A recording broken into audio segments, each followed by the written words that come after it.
everyone. Today's story is about Ibn Sina, one of the greatest thinkers of his time. The amazing discoveries of Ibn Sina. They call me Ibn Sina, or sometimes Avicenna, but my full name is Abu Ali al-Hussein ibn Abdullah ibn al-Hassan ibn Ali ibn Sina. I was born in 980, over 1,000 years ago, in a village of Afshona in Persia, where my mother was from. My father was appointed governor of one of the provinces of Sultan Ibn Mansur al-Samani while I was still young. So I moved with my parents to the city of Bukhara, now in Uzbekistan. My learning journey started there, since my father brought along the best scientists and philosophers to teach me. By the time I was 10 years old, I had read and memorized the Quran. I also learned a lot of Persian poetry by heart. In fact, I loved reading and learning. I wanted to know everything I could about literature, philosophy, and the sciences. My biggest passion was for studying medicine, and I used to pore over the books recommended by my professors. I completed my medical studies at the age of 16. During this time, I discovered new ways of treating diseases that doctors had been unable to cure.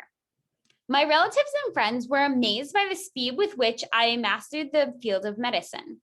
But I remember telling them that medicine was not a hard science to learn, so it was not surprising to excel in a short time. In philosophy and logic, I was tutored by Abdullah al-Naili, whose nickname was the philosopher. He happened to be visiting Bukhara, so my father invited him to stay with us and asked him to tutor me. But in my opinion, the philosopher did not have a deep understanding of these subjects, so I started reading books about philosophy and logic on my own. I do not deny that I found these subjects complex, and it took quite some time to master them. What was most difficult was the book Metaphysics by the Greek philosopher Aristotle. I had to read it 4 times to fully grasp its contents. In the evening, when it grew dark, I would light my lamp and continue reading and taking notes. If I felt tired or sleepy, I would have something to drink to restore my energy, then go back to my books. When Sultan Ibn Mansur al-Samani fell ill, the greatest physicians came to treat him. None of them could find a cure, so I asked for a chance to try, even though I was not yet 18. I based my diagnosis on my reading and notes, and I succeeded in making him well again. When the Sultan was completely healed, he expressed his extreme appreciation by offering me a golden opportunity. He invited me to stay at his palace and have total access to his personal library. That was how I had the chance to read a great number of books on Islamic law, literature, philosophy, medicine, music, meteorology, and architecture. I was a very studious person who accepted challenges and explored subjects deeply. For example, after a discussion with a prominent linguist, I discovered that my knowledge of linguistics was incomplete. And so I immersed myself in the subject for 3 years until I reached a level of great understanding. Afterwards, I wrote 3 poems in which I included vocabulary that would be unfamiliar to most readers. I stayed in Bukhara until I was 22 years old, when my father passed away and the rule of Sultan Ibn Mansur al-Samani ended. After that, I moved a lot, living in different cities in Persia for many years at a time. In Gorjan, near the Caspian Sea, I met a friend who opened a school where I taught logic and astronomy. I spent time in Ray, then Hamadan, where I became the medical attendant of the ruler, Al-Buwahid, and was promoted to the office of vizier. I lived in the midst of political turmoil, in times filled with unrest, instability, and looting. This led to frequent fighting between rival cities, such as Hamadan and Isfahan. These circumstances forced me to travel frequently, so I took advantage of the opportunity to seek out new experiences. Wherever I went, I would treat sick people. This was a way for me not only to show kindness, but to expand my scientific knowledge. I spent my life moving from place to place, working in politics, using my medical skills, learning, teaching, and noting down my scientific and philosophical discoveries and analyses. One of my major findings was that humans are distinct from animals in the way that they can marvel at things, laugh, and cry. The most important features that characterize humans are their ability to speak, use symbols and signs, think abstractly, and deduce the unknown from known facts. These abilities are not caused by physical sensations, but are due to an independent force, which at the time I called the self. I was very interested in education, and I wrote books on this subject in Arabic and in Persian. My fundamental theory was that learning begins from the moment of birth, not at the age of 6 when a child enters school. Caregivers should pay attention not only to children's mental development, but to their emotional, physical, and social development too. The first years in a child's life are the most crucial, because in this period, the child develops a personality, as well as good and bad habits. It is important to give children a nice name at birth so that they develop a positive self-image.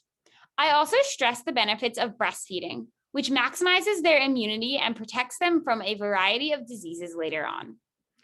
I wrote that it is essential for a teacher to be aware of the personal differences among children and to guide each child according to their capabilities and talents. I emphasize the concept of reward and punishment, but did not on the physical level. The teacher should redirect a child's behavior kindly, not harshly or violently. I believed in the importance of teaching children right from wrong and encouraging them to follow religious teachings. Through all my writings, I hoped to reach as many people as possible. Today, they say that I was one of the most brilliant thinkers and eloquent writers of my time. Despite all the political turmoil I lived through, I was able to write more than 200 books on subjects such as architecture, mathematics, philosophy, music, chemistry, education, medicine, and meteorology. In the science of nature, for instance, I discovered that light travels faster than sound. During a storm, we see the lightning before hearing the thunder. I also discovered that sound travels in ripples. We do not see the ripples go through the air, but without them, sounds would not reach us. Many of my books have been preserved to this day, and some of them have been translated into various languages and reprinted several times. In medicine, I made several discoveries through my experiments and analyses. I discovered, for example, that infection and disease can be spread through contaminated water. I was the first to talk about meningitis.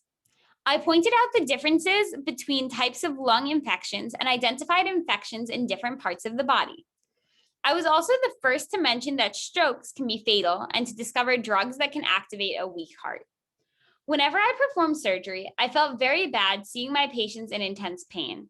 So I decided to find a way to ease their pain and discovered drugs that numb sensations. I started administering these medications before the operation, and the patient would sleep and feel nothing during surgery. I continued giving these drugs for several days afterwards in order to reduce the pain as much as possible.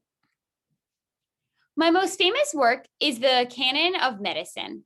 It is a collection of books which I explain all matters relating to the human body, including various diseases and how to treat them. I also list the names of medications and surgical instruments. The Canon of Medicine was translated into several languages and became one of the most important sources for teaching in the universities of the Islamic world and Europe.